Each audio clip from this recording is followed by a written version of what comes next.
Captain பிரபாகரில் முன்னாடி அதுவும் ஒரு இன்சிடென்ட் தான்.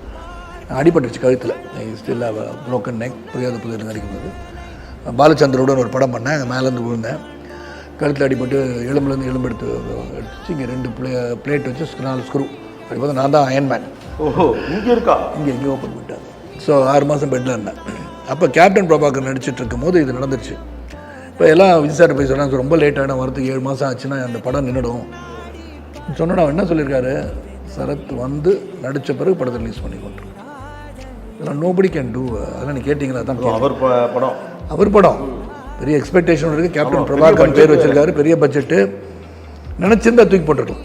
இல்லை அவனால் முடியல சரத், வேறு அடுத்த படம் பண்ணிக்கலாம் தம்பினா நான் ஒன்றும் சொல்லியிருக்க மாட்டேன். ஏன்னா என் நிலைமை அப்படி. But he saw to that I got well and came back and worked in that film.